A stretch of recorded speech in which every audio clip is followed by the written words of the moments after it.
Tai interaktyvi vaizdo pamoka, kuri padės Jums pagerinti įgūdį naudotis finansinių paslaugų vartotojų teisėmis ir suprasti jų pareigas. Turėdami šį įgūdį Jūs gebėsite suprasti finansų reguliavimo ir vartotojų apsaugos vaidmenį, atpažinti vartotojų teisės susijusias su produktais, paslaugomis bei tiekėjais, nustatyti, kaip ir kur teikti skundus dėl finansinių produktų ir paslaugų, suprasti finansinių paslaugų vartotojų pareigas, suprasti teisinę ir finansinę atsakomybę susijusią su laidavimu. ES finansinės paslaugos yra reglamentuojamos griežtomis taisyklėmis, kuriomis siekiama apsaugoti vartotojus nuo sukčiavimo ir nesąžiningos veiklos. Šios taisyklės užtikrina, kad finansų įstaigos teiktų aiškiai ir tikslę informaciją apie savo produktus, užtikrintų teikiamų paslaugų sąžiningumą ir apsaugotų jūsų asmens duomenis. Jos taip pat draudžia klaidinančią reklamą ir paslėptus mokesčius. Pavyzdžiui, bendrasis duomenų apsaugos reglamentas BDR saugo asmens duomenis. Finansinės įstaigos, pavyzdžiui bankai, privalo saugoti klientų duomenis ir užtikrinti, kad jie nebūtų naudojami netinkamai. Kitas pavyzdys – mokėjimo paslaugų direktyva, ES reglamentas, skirtas užtikrinti elektroninių mokėjimo paslaugų saugumą ir suteikti vartotojams galimybę labiau kontroliuoti savo finansinius duomenis. Griežtas klientų autentiškumo patvirtinimas užtikrina, kad elektroninės mokėjimo operacijos būtų apsaugotos daugiafaktoriniu autentifikavimu, sumažinant sukčiavimo ir neteisėtos prieigos riziką.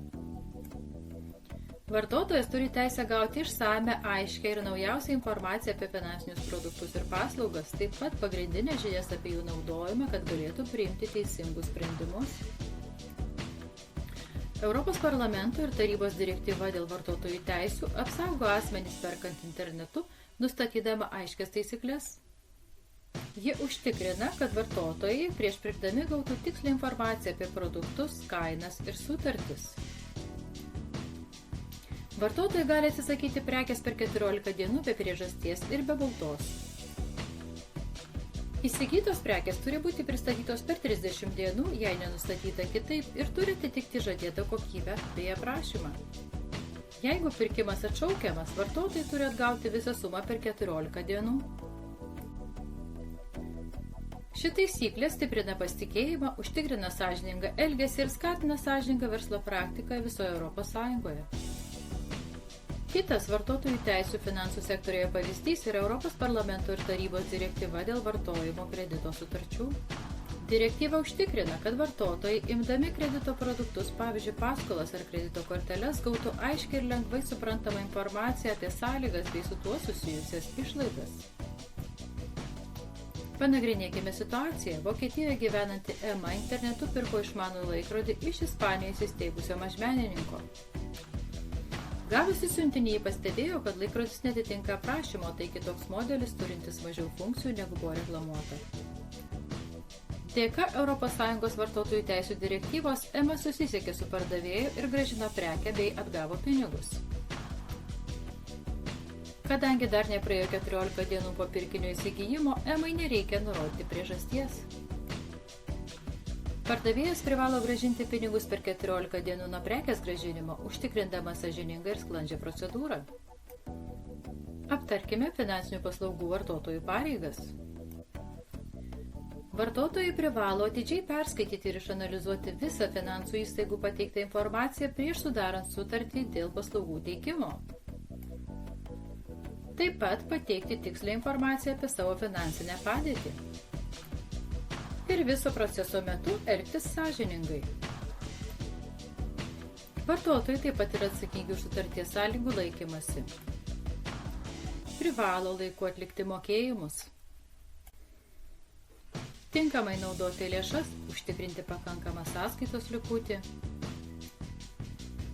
Atnaujinti finansinius duomenis.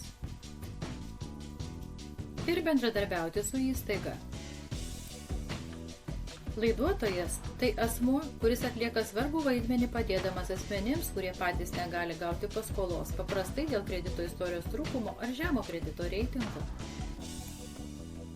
Sutikdamas būti laiduotoju, asmuo įsipareigoja grąžinti paskolą ar skolą, jei skolininkas jos negrąžins.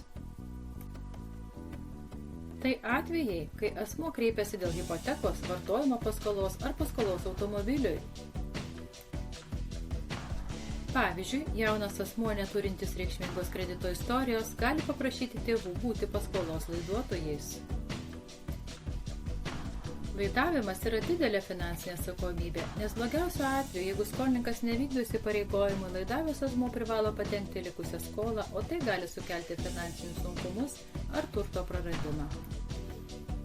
Todėl prisimant laidavimą, asmuo turėtų gerai vertinti riziką ir galimą poveikį savo finansiniai padėčiai. Tikimės, kad šios žinios suteiks jums gebėjimų ginti savo teisės ir vykdyti įsipareigojimus bei linkime jums priimti patikimus finansinius sprendimus.